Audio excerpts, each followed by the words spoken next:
Hello, and welcome to my channel Ielts Listening. Let's start with one of the best practice tests for improving listening skills. Now turn to section 1. You are going to hear a conversation between an agent and a client. First, you have some time to look at questions 1 to 6.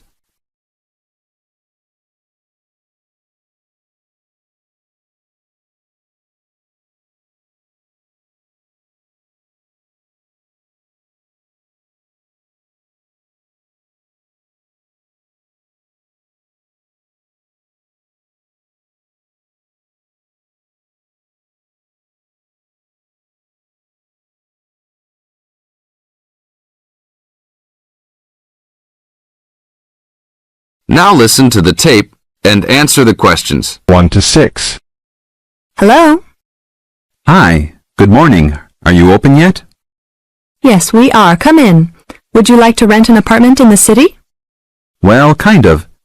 I'd rather rent one near the harbor if possible. Oh, okay. Do you like the water? Yes, I do, but I actually repair sailboats for a living. So I'd like to be close to work. That's understandable. We all want to live close to work. Well, I think I have something near there. How many rooms would you like? Just one. I'm alone. But I would like to have an extra room for my dog. So you'd like 2 rooms and an apartment that accepts animals. Here's one.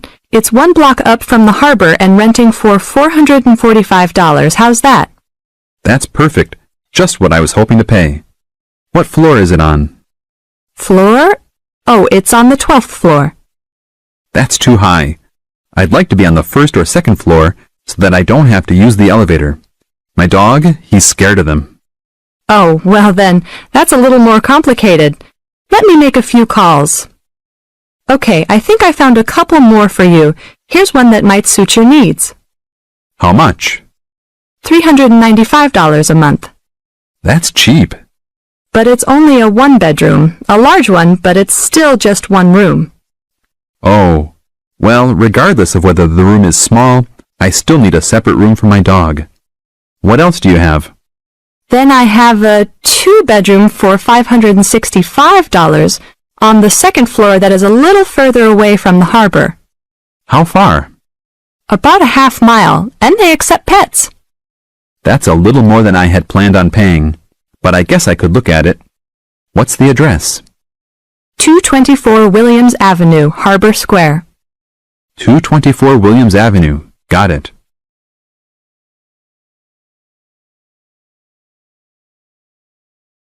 Now look at questions 7 to 10.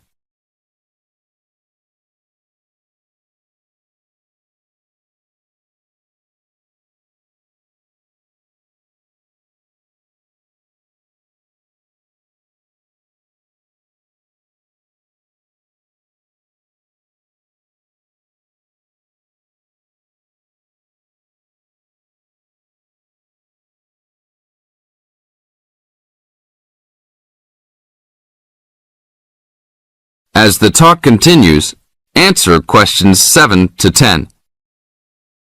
What else is included? Let's see, it has a washer and dryer, refrigerator and stove, a bed, dressers and shelves, and access to a swimming pool, game room, and gym. Ooh, I'll definitely take a look. Hi, how did you like it? It's great. I love the amenities, but the bed and furniture are awfully dirty. Can they replace those before I move in? Sure, that shouldn't be a problem. Anything else? Yeah, I didn't see anywhere to park my car. Is there a parking lot in the basement? Yes, there is. Would you like to rent a space? No, I'd like that to be included in the rent. Oh, well, I'll see what I can do, but I can't guarantee that. Do you want to take it anyhow? If those 2 issues were solved, I would love to take it. That is the end of part 1. You now have half a minute to check your answers.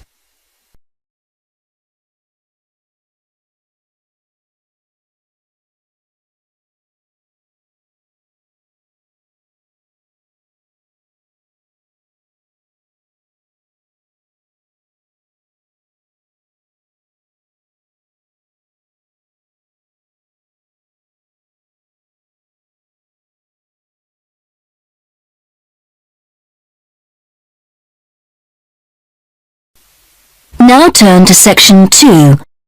You will hear some information about a medical museum in London called the Hunterian Museum, which is part of the Royal College of Surgeons.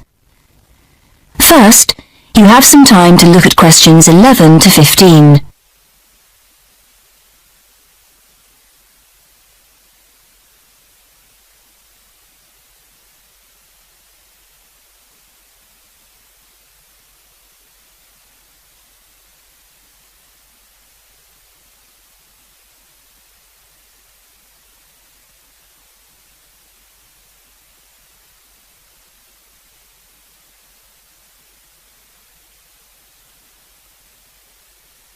Now listen and answer questions 11 to 15. Good evening. I'm here to tell you about the Hunterian Museum in London, which is part of the Royal College of Surgeons. Although a medical museum, it is open to the general public. The museum specializes in the history of the study of anatomy, and especially the work of John Hunter in the 18th century. If you would like a free guided tour of the museum, then come along at 1 o'clock any Wednesday. Spaces on the tour are limited to 25 though, so it's best to reserve a place by phone, and these tours are for individual members of the public, families and small groups of friends only. Tours for groups of school students can also be arranged, and these are also free of charge. Teachers are encouraged to make a donation of around £3 per student if they can afford it, but this isn't obligatory. What teachers must do, however, is phone to agree a time in advance, as only one school party is allowed in at a time. Then there's an online booking form which you can use to confirm the booking, or just send a letter if you prefer. For older students and adult groups, we provide more specialized tours, and these cost £100 for a short tour of 30 minutes, or if you want a slightly longer one, it's £130 for 45 minutes. There is a student discount, however, so college groups would pay £75 for the shorter tour, for example. In terms of facilities available at the museum, teachers and others should bear in mind that space is very limited. As we're in the centre of London, with many cafes and restaurants nearby, refreshments aren't sold on site, though there is a small shop selling souvenirs. Most of the things on show in the museum are preserved animal specimens in glass cases, so there are no interactive displays aimed at small children. And our tours are only in English, although there is printed material available in other major languages on request. There's also a lecture room, which groups can book for an extra charge, and this is equipped with PowerPoint projector and microscopes. Before you hear the rest of the presentation, you have some time to look at questions 16 to 20.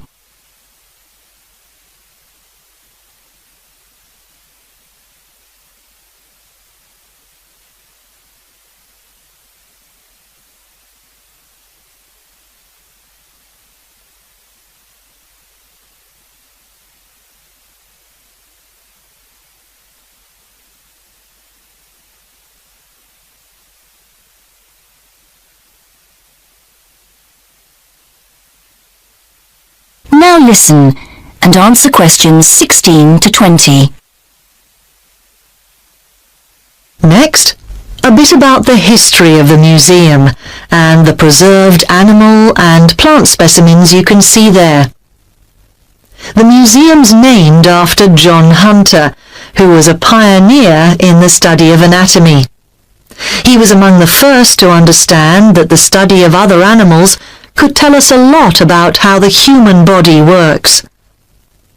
John Hunter was born in 1728 and came to London to work as an assistant in an anatomy school in 1748.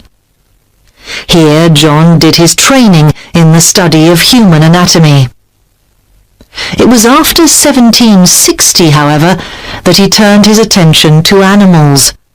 That's when he became a surgeon in the army, spending 3 years in France and Portugal, where he started collecting and preserving animal specimens such as lizards.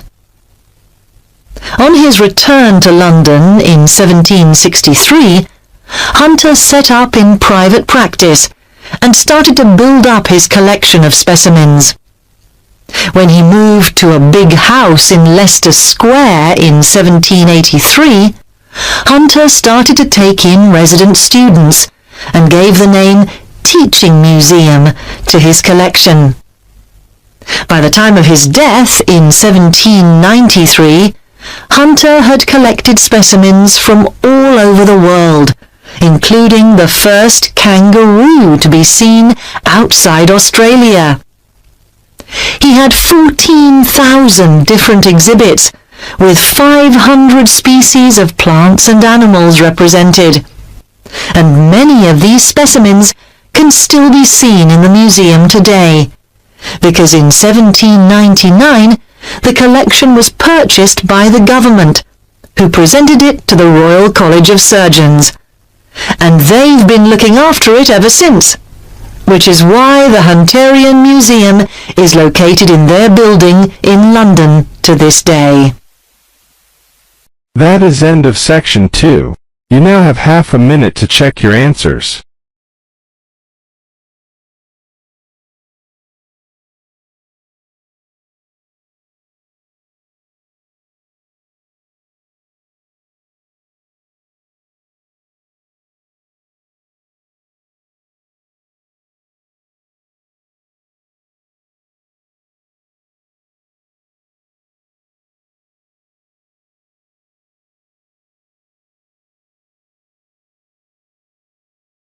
Now turn to section 3.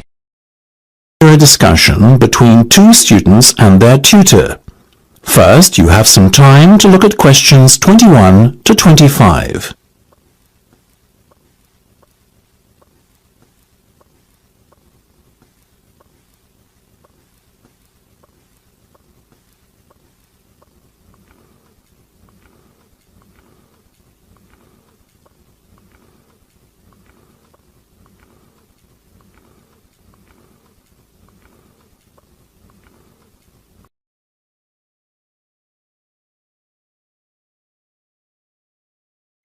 Now listen carefully and answer questions 21 to 25. Okay guys, first off, well done. That was a very good presentation yesterday. Now I'm just going to ask you questions about it before I give you my feedback. That okay? Sure. Of course. Right. Well, in that case, tell me, Niall, why did you choose to talk about Rafael Nadal? To tell you the truth, I didn't. I think I'd better let Sheena handle this one. Sheena? Yes, it was my decision to pick Nadal. Now, that might be a strange choice for a presentation entitled Someone Who Inspired Me to Study Psychology, but... Yes, but I was going to say, it does seem rather an odd choice. Was it simply down to the fact that he's a sporting hero of yours and so a role model? You talk about him a lot, Sheena, so this much is clear. It's true. Nadal is someone I look up to, but my reasons for choosing him were totally professional. You see, I doubt perhaps in the history of tennis that there was ever a better match player than him, and that got me thinking, what is the secret to his success? How does he control his nerves so splendidly? The more we started to look into his background, the more I realized Sheena was right. Nadal was a perfect candidate for this study. He is, on so many levels, a very well-balanced character, and it was fascinating to gain an insight into the mind of this great champion over the last few weeks. I'll admit that I was at first somewhat unsure about whether or not I should back Sheena on this one, but it didn't take long for our research to put us at ease. So while most of the students were researching Freud and other visionaries in the field of psychology and psychoanalysis, you were looking into a present-day sports star? Does that not strike you as a little odd? Of course, we knew it was a risk. After all, there was a danger that no one, least of all you, would take us seriously when we stood up on stage and started our presentation. That said, I think it is in the spirit of psychology to be inquisitive and adventurous and not just stick to the conventional. Otherwise, how would the field have come so far, as it has done already? Well, I must say, your risk certainly paid off. Yours was, without a shadow of a doubt, the most interesting and original presentation I saw. And judging by the reactions of the other students, I would have to say that everyone else was equally impressed. Thank you. I'm so glad you think so. Yes, but notwithstanding your excellent presentation content, we must remember that the marks for this project are awarded based on a number of criteria, and we'll examine those in a few minutes. But first, another question. Where did you find your sources? Well, and I don't quite know how we managed it, but we were able to secure a face-to-face interview with Nadal while he was over here for the Wimbledon Tennis Championship, so we weren't reliant on newspaper articles and interviews or any other forms of secondary sources. We did, however, find the library's sports archive an invaluable backup aid to help us fill in the gaps and piece together our interpretation of what makes Nadal such a mentally strong champion. Before you hear the rest of the discussion, you have some time to look at questions 26 to 30.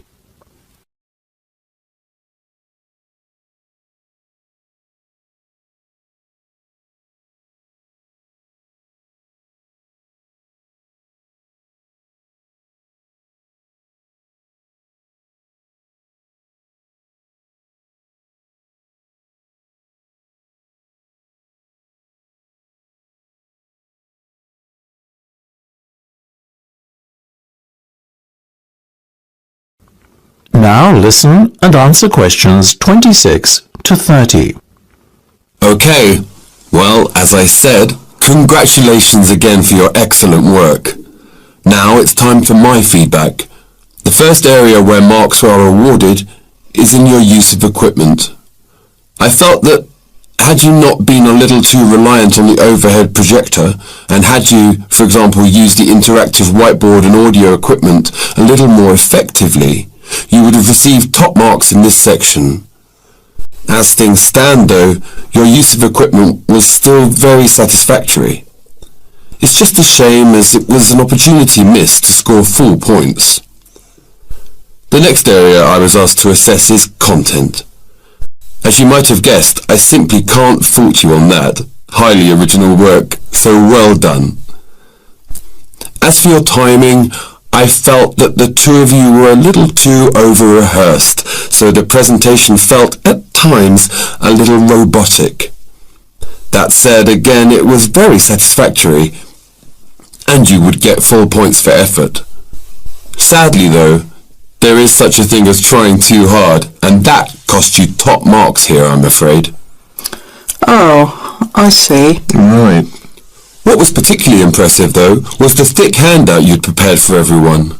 I took it home to read through it afterwards, and it was very well written. But not alone that, it also enhanced my experience of the presentation itself on the day, as I was able to refer to the handout for further information on what was being discussed and to answer any questions I had. Very nice.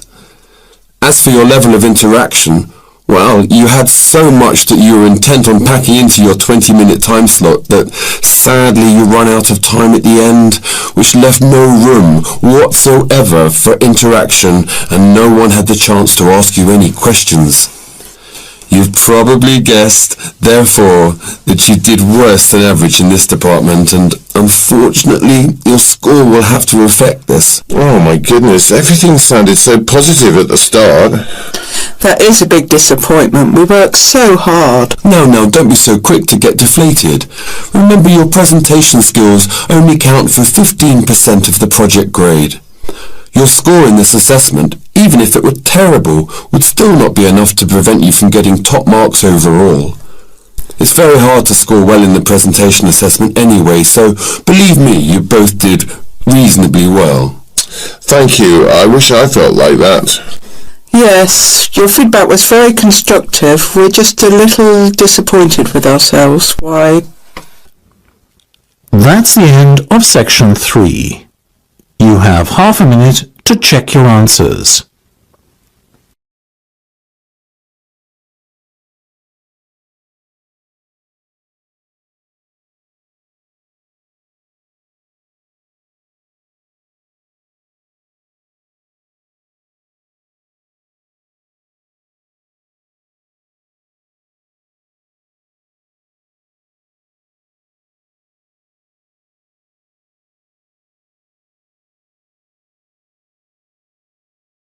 Now turn to section 4.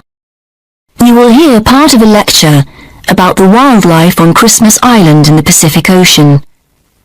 First, you have some time to look at questions 31 to 35.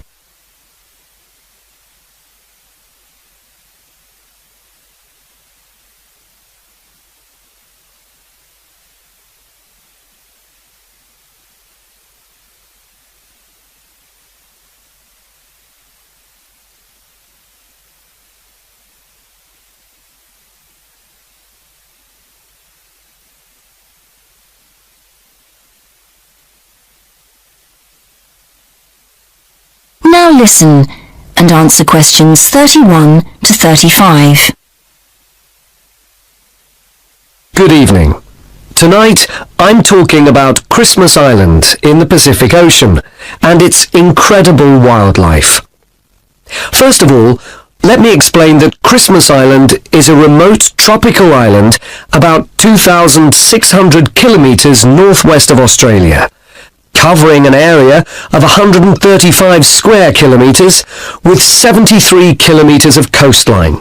Around 85 square kilometres has now been made into a national park by the Australian government in recognition of the island's unique and threatened wildlife.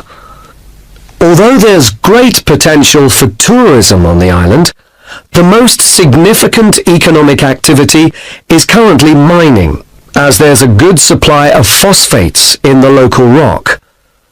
The role of the national park is therefore to protect the wildlife rather than to attract visitors.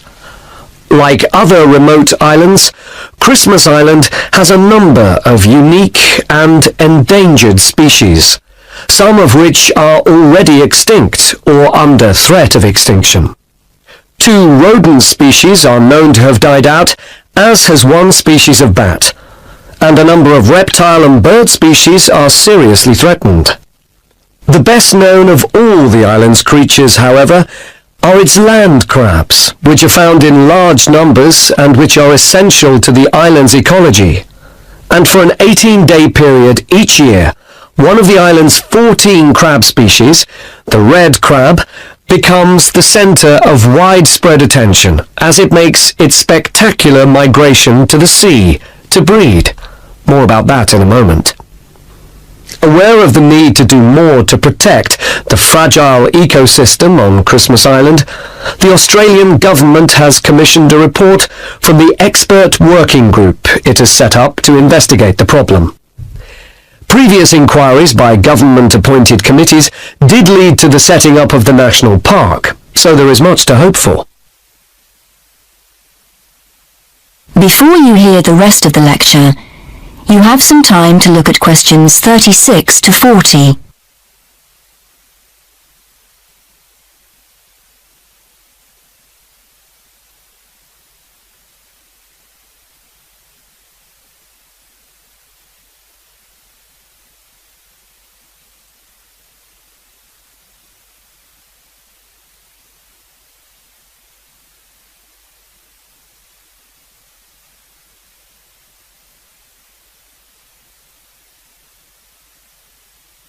Now listen and answer questions 36 to 40. So, back to the red crab, which has attracted quite a bit of media attention in recent years. The red crab is found all over Christmas Island and is vital to its ecosystem. Although they do sometimes eat snails and other smaller creatures, the crab's diet is largely made up of leaves, with the addition of flowers and seedlings when these are available. Their droppings then provide an important fertilizer for the island's soil. Also, by turning over the soil when digging the holes, called burrows where they live, the crabs help the propagation of plant species. Although you might think that an animal that goes in for mass migration would be quite sociable by nature, each red crab actually spends most of the year living alone in its burrow, and so is actually quite solitary. Each crab constructs a burrow in the earth, with one chamber inside and one tunnel entrance, and stays there most of the time, especially during the dry season.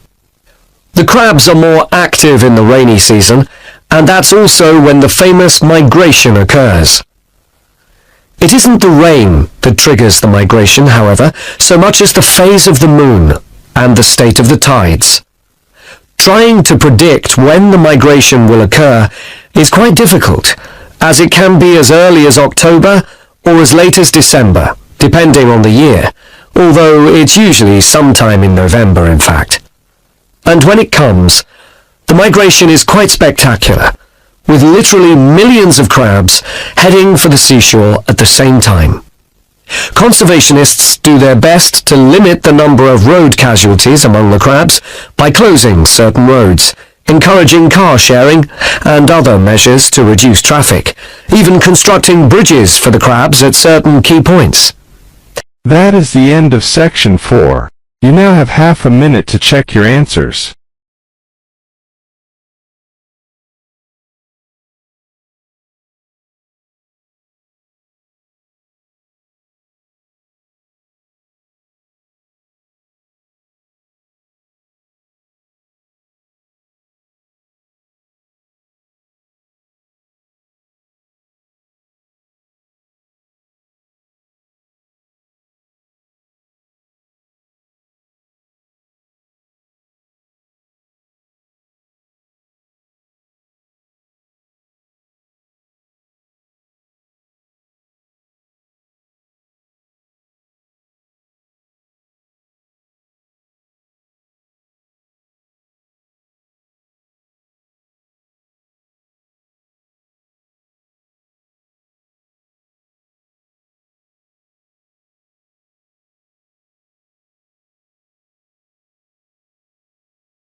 Dear viewers, thank you for taking this listening test. Please let me know about your score in the comments section below. Keep on practicing. It's the only way to be successful. We are planning to upload more IELTS helpful videos. Please subscribe to our channel, IELTS Listening. Thank you.